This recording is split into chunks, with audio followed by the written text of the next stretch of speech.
Sejam todos muito bem-vindos a mais um episódio do Basicão do Ableton. Então esse aqui é o episódio 4. Se você não pegou nenhum do primeiro, segundo, terceiro episódio, pode clicar onde, Fernanda? Aqui, ó. E no episódio de hoje falaremos sobre arranjos criativos dentro da edição da tua música. A gente vai adicionar mais instrumentos, mais percussão e alguns efeitos criativos pra te ajudar nessa questão. A gente vai seguir com a música que a gente tava fazendo dos episódios anteriores, então por isso que tu não pode pular um episódio. Então volta lá e vê os outros. Como que estamos aí? O que tu tens? Vou dar play, ó. Dá play, vai.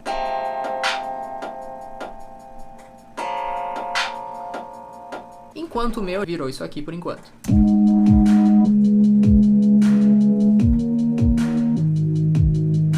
Então vamos planejar os próximos passos dessas nossas músicas. Em cima desses dois elementos que a gente tem aqui na nossa track, que são pads e aquela percussão que é de kick, hi-hat e snare, a gente vai adicionar mais elementos e fazer esse loop bem cheinho, bem gordinho, pra depois, mais além, desmembrar ele e ir fazendo a música na sua extensão. Vamos fazer assim, vou pegar aqui o meu exemplo da minha música.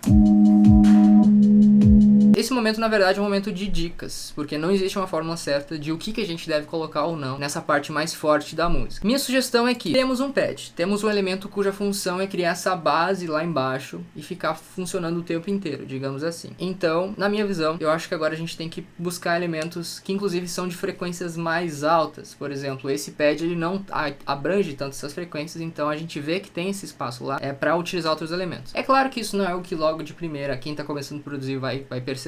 Mas é na tentativa e no erro, né, que a gente vai aprendendo a colocar alguns elementos. Então, vou tentar buscar aqui algumas coisas também para fazer essa função de elementos um pouco mais agudos. Deixa eu tirar uma dúvida. Total. O que tu quer dizer com parte mais forte da música? É a parte cuja complexidade, cujo volume tá mais alto. Então, tipo, a gente percebe que tem mais elementos, a gente percebe que a energia tá lá alta, a gente percebe que o volume também tá mais alto. Seria tipo um refrão?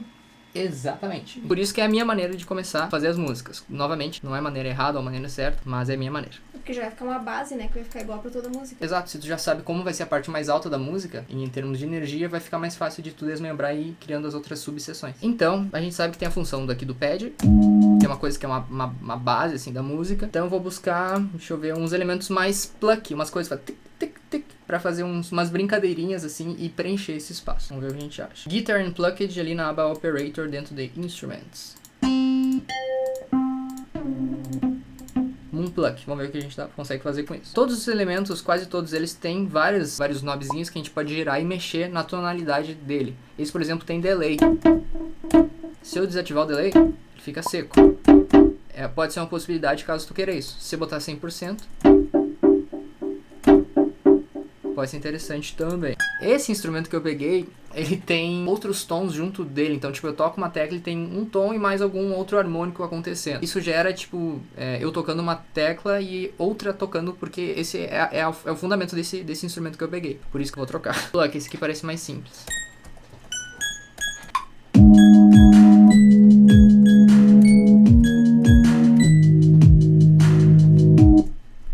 Feita essa gravação, por exemplo, nessa camada MIDI que eu fiz, quero ter certeza que esses elementos eles estão certinho na grade e não estão fora do tempo.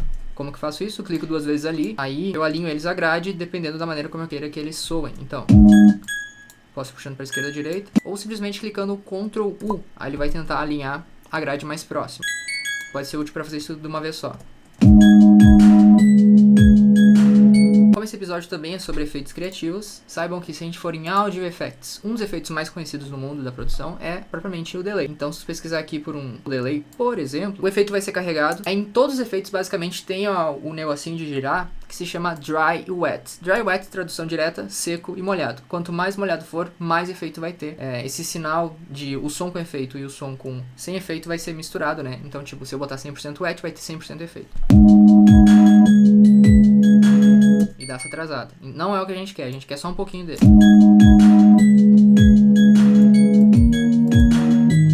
O delay não é ele demorar um pouco mais pra começar? Sim, essa é a tradução de delay. Ele tá atrasando pra começar, só que o meu dry wet, que é o meu negocinho que define a quantidade de delay que tá acontecendo, tá em 26%. Se eu colocar em 100%, aí tu vai sentir 100% de delay. Ele vai atrasar, de fato, vai acontecer o efeito. E tu não vai ouvir o sinal cru, o sinal seco. Então, como eu quero só um pouquinho dele, só pra dar aquele eco, como tu mesma falou, eu não deixo em 100%. Posso mexer nos parâmetros dele aqui, ó, pra deixar ele mais rápido. Esse é um dos efeitos que pode ser aplicado pra dar essa soma aí na questão criativa, tá? Experimentem com delay. Vamos tentar fazer isso contigo? Vamos. Aí, ó. Aí pegou, ó. Os efeitos, eles não precisam necessariamente ser colocados depois que tu tocou. Eu posso, inclusive, agora tocar com o efeito acontecendo. Do delay, no caso. Muito bem, a Fran resolveu reconstruir os acordes dela. Ela não tava gostando. Mostra aí como a gente chegou.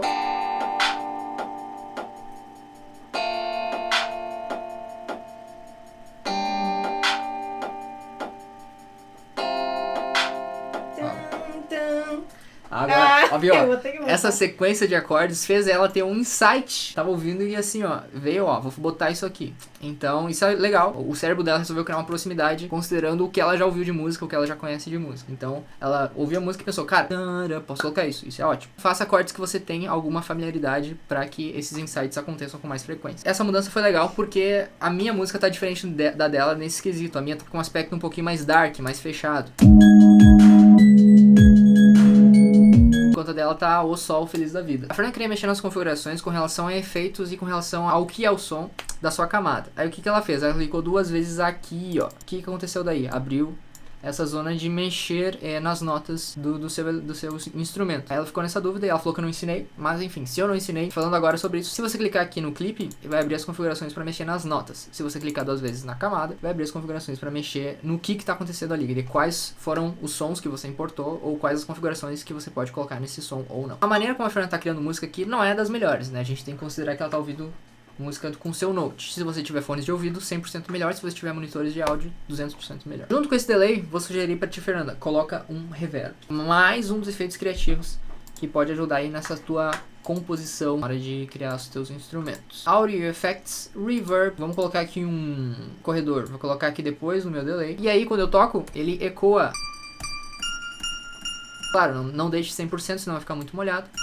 Pode ser 30, 40%, dá uma ambiência legal. Lembrem que a ordem dos fatores importa. Se você colocar o reverb antes do delay, vai sair uma coisa. Se colocar depois, vai sair outra coisa. Tu usa bastante esse reverb, né? Nós, produtores, usamos muito.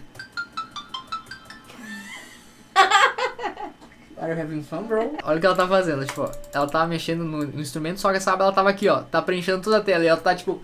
Onde é que eu tô, gente? Onde é que eu tô? Não se esqueça de abaixar a tela pra conseguir enxergar melhor o que tá acontecendo. E pra gravar, agora eu posso ensinar pra vocês que a gente não necessariamente precisa armar uma track pra gravar. A gente pode simplesmente tocar sem tá gravando. Então, tipo...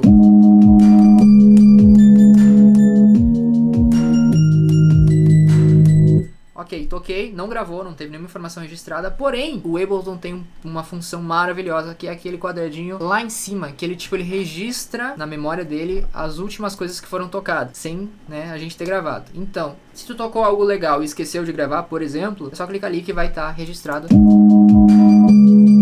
o que tu acabou de fazer, sem essa pressão, né, de tá gravando, meu Deus, preciso acertar tudo, sabe? Então tu pode estar lá brincando de treinar e clicar ali em cima que ele vai voltar as teclas que tu acabou de tocar. Bem mais fácil, assim. Bem mais fácil. Tem que ensinar eles a usar o quadradinho. Usem o quadradinho. Tô ficando boa, né? Eu vou ter que Ó as fazer. ideias, olha os insights. Muito divertido. Agora tu vai fazer o seguinte, como as notas que tu tocaste, elas estão fora do tempo, seleciona todas elas, ou Ctrl A, e aí tu clica Ctrl mais Shift mais U. O que vai aparecer? Aí diz se tu quer quantizar 100%, tipo, colocar ela 100% na reguinha ali, ou tipo 80%, ou tipo muito pouco. Pra um sentimento mais robótico e mais certeiro, a gente coloca 100%. Pra um sentimento mais natural e parecer que tem uma pessoa humana tocando, 80%, 60%, 40% depende. Então, pra mim não tem problema botar 100% nesse momento. É Ctrl Shift U? Ctrl Shift U. Tem que selecionar as notas que tu quer fazer isso. Quando que tu acha que é mais legal quando não fica tão certinho? Eu acho mais legal quando tem elementos que a gente sabe que vão ser tocados por humanos. Por exemplo, um hi-hat numa bateria bem acústica mesmo. Então tem aquela pessoa fazendo... Se fosse muito quantizado, ficaria um negócio muito... Mas na verdade a gente quer esse groove, a gente quer esse... Então não vai 100% nesses casos na minha concepção. Ok, vamos passar para a próxima etapa que a gente tá se alongando já. A gente quer baixo, né? Aqui vai ser muito difícil de ouvir, eu admito, nos speakers do notebook dela. A gente vai buscar por um baixo. Baixo a gente encontra lá instrumentos. Aí, puxa vida, tem muita coisa pra olhar. Eu olharia dentro do Instrument Rack, Bass. E à medida que você for fazendo isso, lembre de colocar uma corzinha. Sabe com corzinha? Não sabia. Agora a melhor parte do Ableton tá chegando. Botão direito na parte aqui da direita dele e seleciona a cor que você quer que ele seja. Dá pra trocar o nome também? Dá pra trocar o nome também, Ctrl R, renomear.